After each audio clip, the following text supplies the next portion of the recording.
Hello बच्चों, आज हम इलेक्ट्रोकेमिस्ट्री का नया टॉपिक शुरू करने वाले हैं जिसका नाम है इलेक्ट्रोकेमिकल सेल। इलेक्ट्रोकेमिकल सेल एक ऐसा सेल है जो बिल्कुल इलेक्ट्रोलाइटिक सेल से अपोजिट है। इलेक्ट्रोलाइटिक सेल क्या करता था? इलेक्ट्रिकल एनर्जी को केमिकल एनर्जी में चेंज करेगा। इस सेल में हम क्या करने वाले हैं? केमिकल एनर्जी को इलेक्ट्रिकल एनर्जी में चेंज करने वाले हैं। मींस हमारे पास यहाँ पर दो बीकर होंगे, टू बीकर वी हैव, दो बीकर होंगे, उन दोनों बीकर के अंदर सेम तरह की इलेक्ट्रोड होगी और सेम ही तरह का सॉल्यूशन होगा। जैसे यहाँ पे जिंक की रॉड है और जिंक सल्फेट का ही सॉल्यूशन है, जिंक की रॉड है। सेम उस तरफ कॉपर की रॉड है, कॉपर की रॉड है और कॉपर का ही क्या है? सॉल्यूशन है, मतलब इलेक्ट्रोलाइट है। तो ये जो है नेगेटिव चार्ज है, ये जो है पॉजिटिव चार्ज है। नेगेटिव चार्ज को हम क्या बोलेंगे? एनोड बोलेंगे। पॉजिटिव चार्ज को हम क्या बोलेंगे? कैथोड बोलेंगे। यहां पर देखिए उल्टा है, इलेक्ट्रोलाइटिक सेल में पॉजिटिव को एनोड बोलते थे, यहां पे नेगेटिव को एनोड बोल रहे हैं।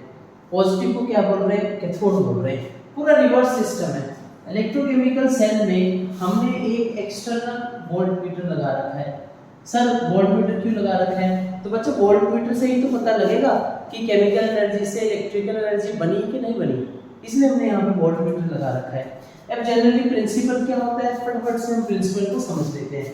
जैसे ही हम यहाँ पे नेगेटिव चार्ज है और नेगेटिव चार्ज मतलब एनोड है, और हम सब जानते हैं एट एनोड, एनोड पर क्या होता है? ऑक्सीडेशन होता है। हम सबको पता है ऑक्सीडेशन मतलब एनोड, और ऑक्सीडेशन मतलब लॉस ऑफ इलेक्ट्रॉन। तो यहाँ पे जिंक की रॉड है, तो ये जिंक की रॉड क्या करेगी?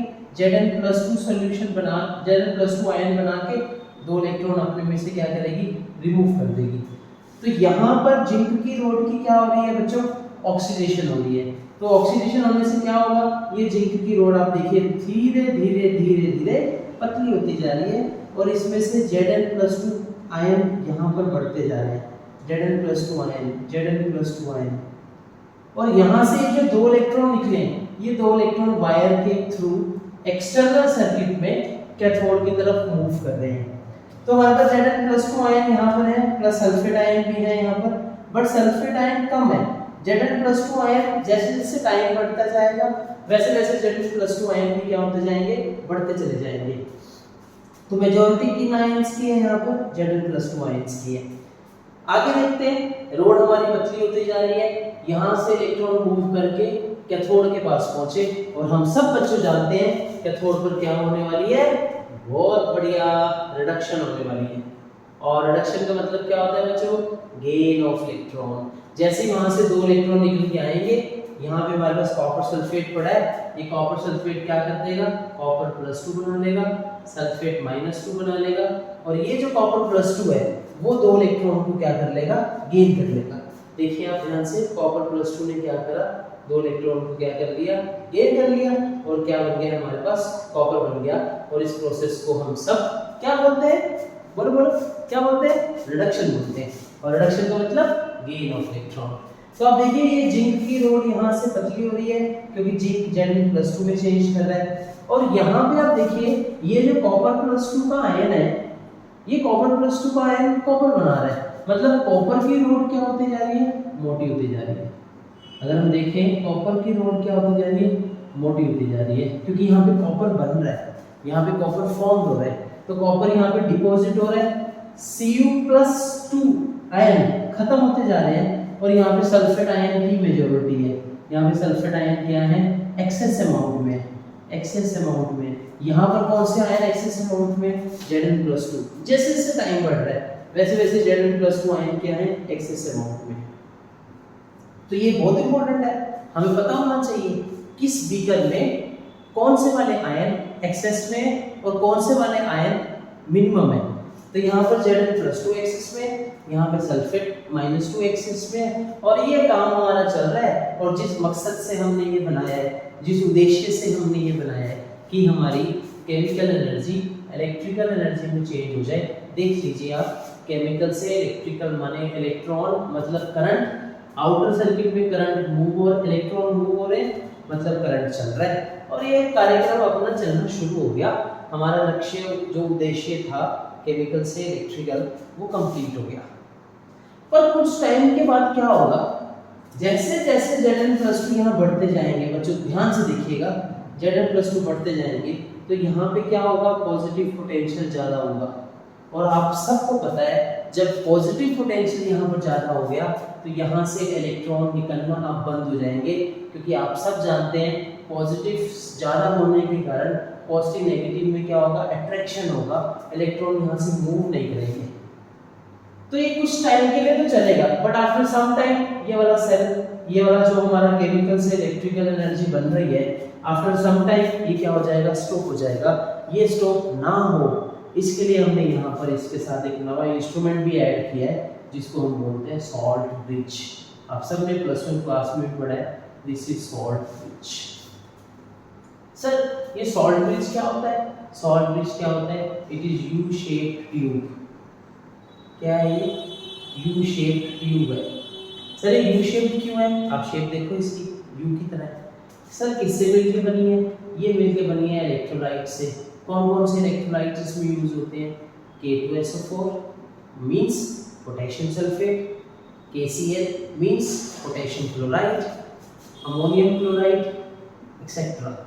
ऐसे ऐसे हमने इलेक्ट्रोलाइट्स का यूज किया है सॉल्ट ब्रिज बनाने में, और इन्हीं के साथ एक सॉल्यूशन का यूज किया है, उसको बोलते हैं अगार अगार जेलेटिन सॉल्यूशन। अगार अगार जेलेटिन सॉल्यूशन, यह अगार अगार जेलेटिन सॉल्यूशन जो इस यू शेप ट्यूब को मैन्युफैक्चर करने में जिसका हमने यूज करा है, इसको बोलते हैं कोलाइडल सॉल्यूशन। ये एक तरह का कोलाइडल सॉल्यूशन होता है। यू नो ना कोलाइडल, कोलाइडल मींस गमीत्री टाइप सॉल्यूशन।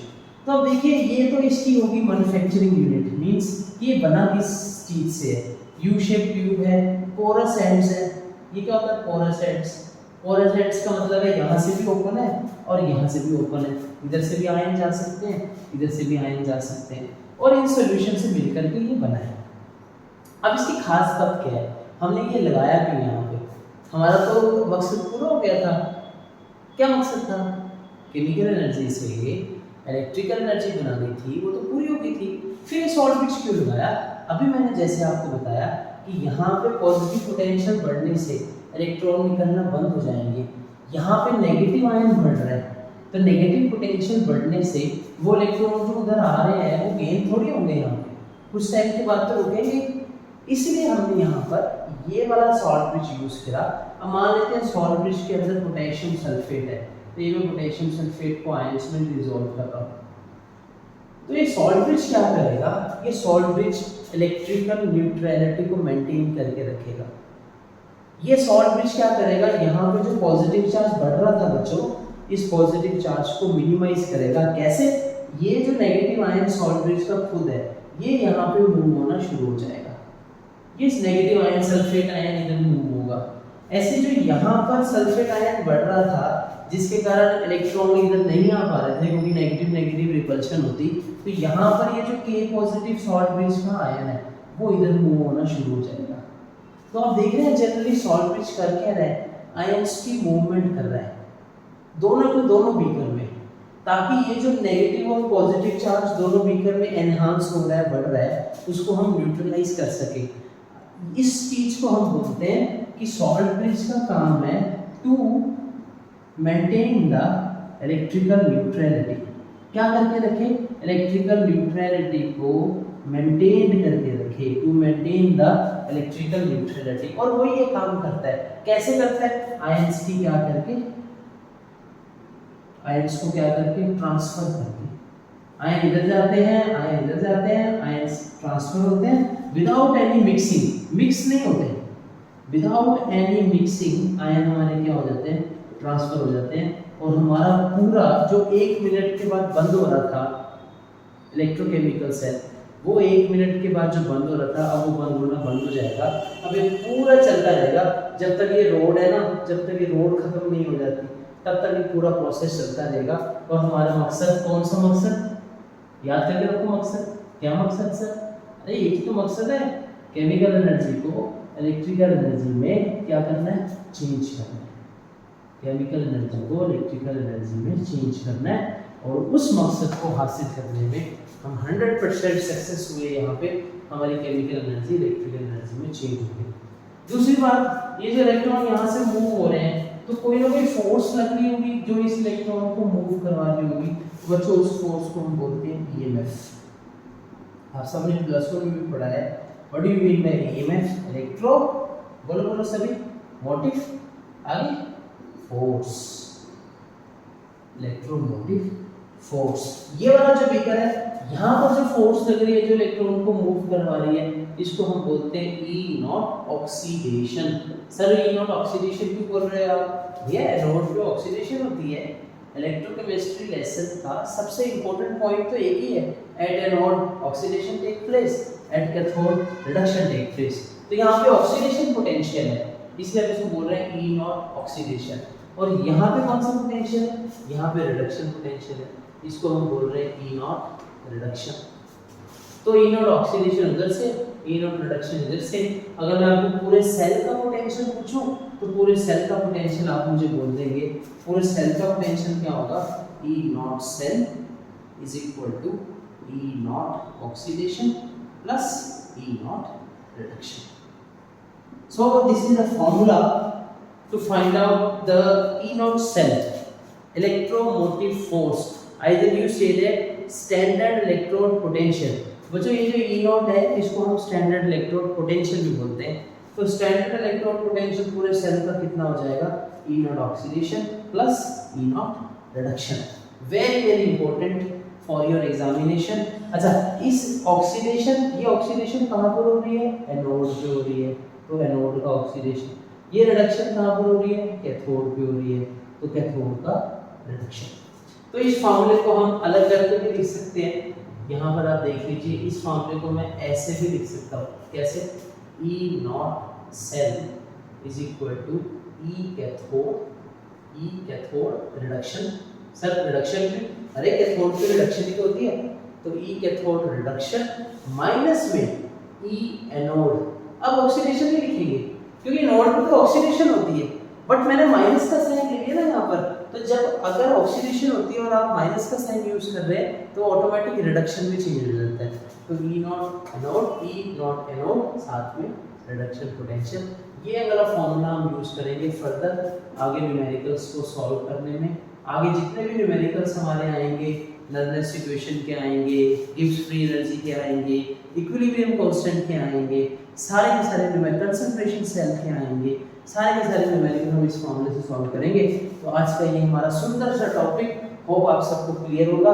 जिसको नहीं भी क्लियर वो कमेंट सेक्शन में अपने डाउट्स लिख दे, हम उसको सॉल्यूशन करके मैं उस कमेंट्स का आंसर दूंगा। आज के लिए इतना ही, तब तक के लिए टेक केयर, बाय।